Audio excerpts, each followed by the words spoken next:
Does anyone have a question?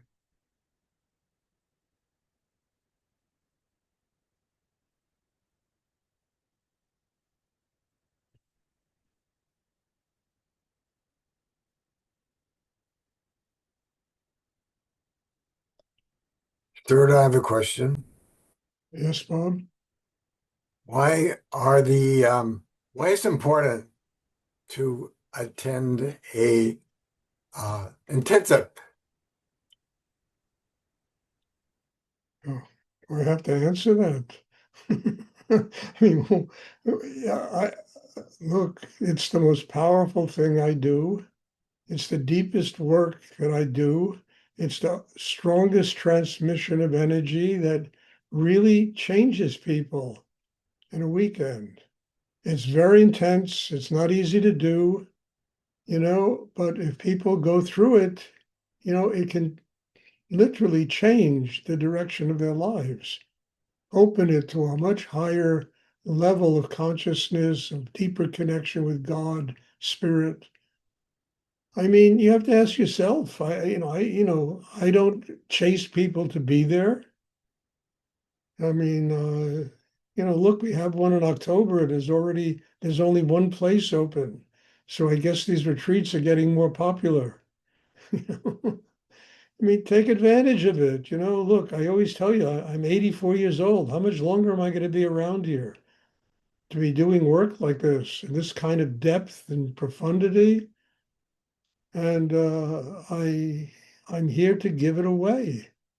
And those retreats, those intensives are really incredible places to go and get it. I know, I have to ask a little money, but I have rent to pay. I have this to pay, that. I don't really run a business anymore. And it's just a way of people supporting the situation to making sure that these classes can continue. So, without me having to get involved in all the practicalities of life and, opening another art gallery or whatever I'm good at, and I can just teach. I can teach this thing and do retreats and do in-person classes on weekends and have 7 classes a week online. I mean, it's a pretty intense schedule.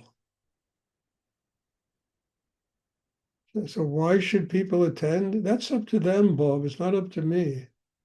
Just depends entirely how deep their need is to grow and change and take advantage of what, has taken place in my life and I can give to them. And it all depends on need, how deep the need is in a person to do it. And it's always a question of, finances. But, it's like when Rudy said to me, buy that building. Understand? "Hey, Rudy, I'm broke. How am I going to buy that building?" Well, if you need to do it and you want to do it, you'll find a way without robbing a bank. You know, a month later, I bought the building. I mean, it's the same thing with these retreats. There's always a reason not to do it. And then there's the reason to do it because the intensity of the energy is so profound. Look, something happened last weekend that just blew my socks away. You know, I've known Marcia literally for 9 years now. She's in Brazil and all over the place. And she always kind of comes on like this quiet little, kind of mouse-like person, who's afraid to do. She sang this weekend, and it was astonishing to see the kind of power that has really, given birth inside her. And it's all a product of this meditation that took a person who was literally afraid to tie her shoes, to somebody who sang like, I mean, I mean, not that her voice was perfect, it wasn't, but the power was extraordinary. That's what happens. We find these gifts inside us that the energy guides us to and enables us to open to, that gives us a much deeper creative way of living. And everybody has that inside them. And energy, like energy of these retreats, helps people find that energy, find that depth inside, that creative depth inside them. Life is no longer just a routine.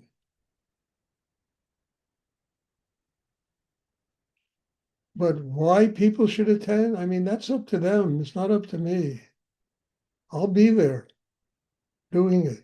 If one person shows up, I'll do it with one person. If 15, 18 show up, I'll do it with 15, 18. I need it for my life. And it certainly has given me a whole and much deeper perspective of life, the world, of the power of this meditation that I learned from Rudy. And it's something I want to pass on.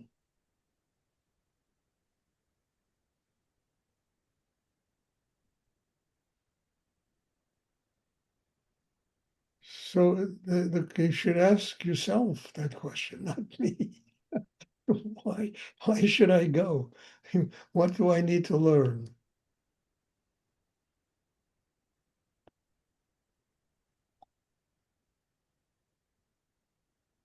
And I can honestly tell you, it is the hardest work I do. It is such a difficult. I mean, they once made a T-shirt for me. I survived another retreat. I used to do these retreats. 75 people would show up. We would rent literally a hotel in the Catskill Mountains and hold a retreat. I have to work with 75 people over the weekend. It required an incredible amount of growth, not only for me, but for everybody that was there.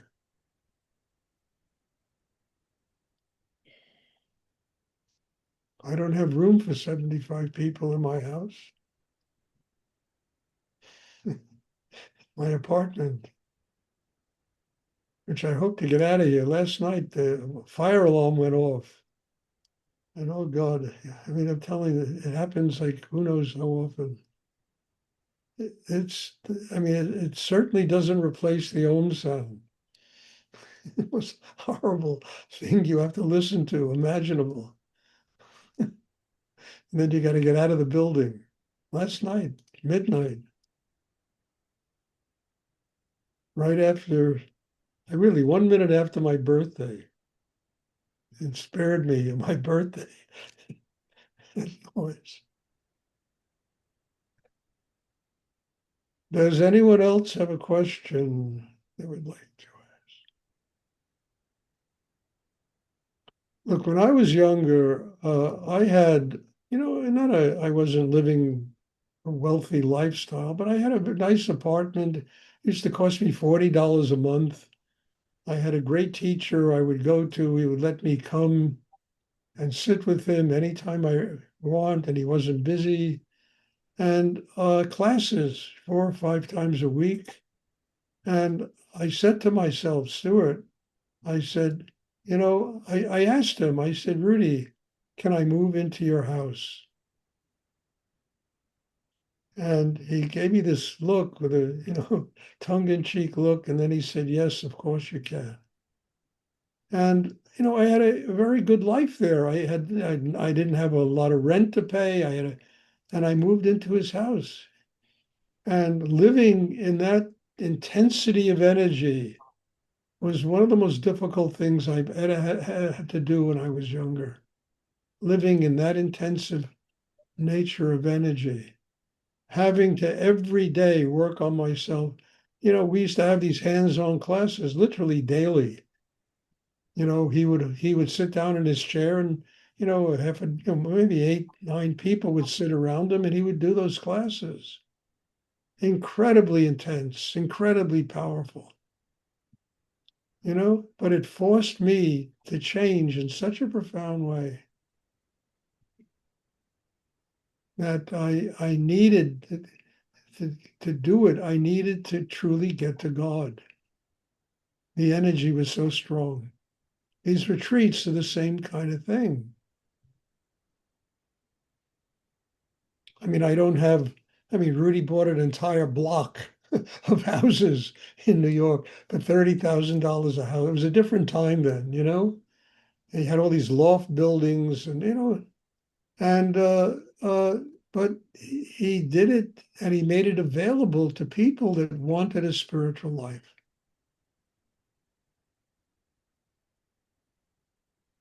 And it was a very difficult choice for me to make. But when I saw how essential it would be for my life to get as close as possible to Rudy and his teachings, in-depth teachings that can really change me, I just went up to him one day. I said, Rudy, you know, can I move into your house? And he just looked at me with a smile on his face. He said, yes, of course. And I gave up literally. I could still have that apartment today. I'd be paying $160 a month rent in Manhattan. I mean, I gave up a $38 a month apartment with an art collection there, and you know, living in Chelsea, which is a good neighborhood in Manhattan.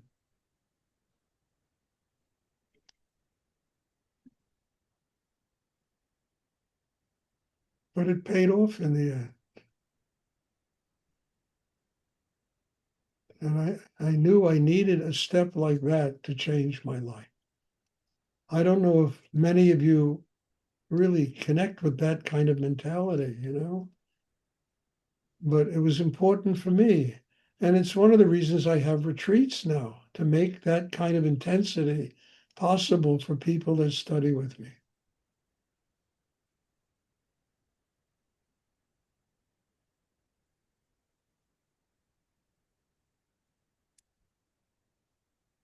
Does anyone else have a question they would like to?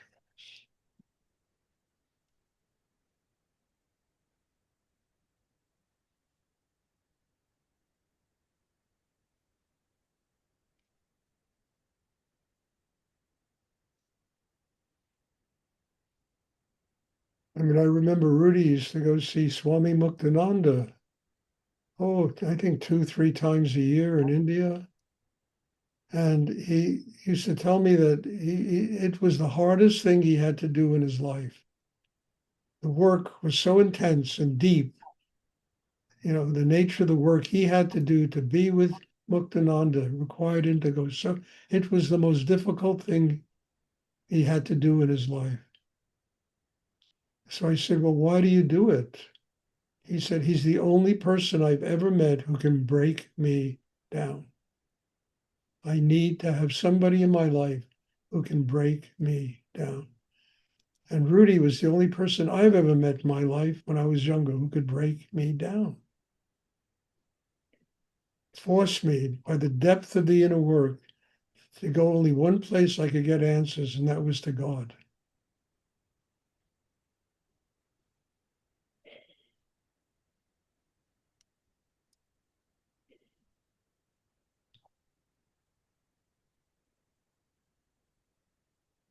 So these are choices that we have to make. Understand? I mean, even when he sent me to Texas, it wasn't just building an ashram. I'm talking, it was like working 18 hours a day, prison programs and universities and hospitals and ashrams and running a business. I mean, it was unbelievable. I was like an octopus living that way. It really broke me down.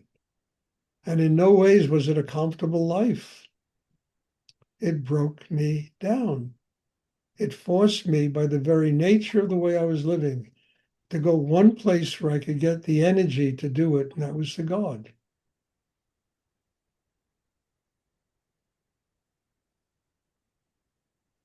I mean, it's when you went to Kathmandu, it was the same thing.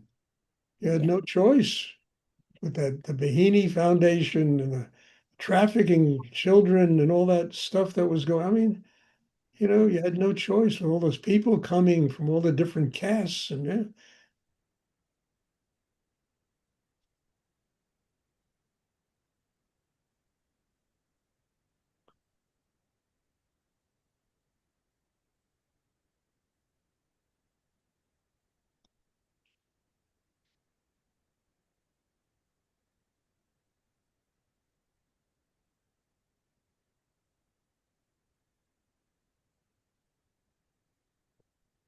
Does anyone else have a question they would like to? And you all are breaking me down. I'm telling you, you're doing a good job of it. You're doing a good job. Thank you, Stuart. You're welcome. Okay. Oh, listen, I have to tomorrow. There will be classes tomorrow, but I don't think I'll be teaching the class tomorrow. I have to have a wisdom tooth extracted tomorrow, and that's not fun, but I got to do it, and I don't know what it's going to be like afterward. If I can teach, I will. If not, then there will still be class. If somebody will teach. Okay, if there are no more questions, then God bless you all. Thank you. And I'm looking forward to seeing everybody soon. Thank you so much, Stuart. You're Thank you, welcome. Stuart. You all Thank have a you. wonderful day. Thank you and happy birthday. Thank you. Stuart. Thank you so much.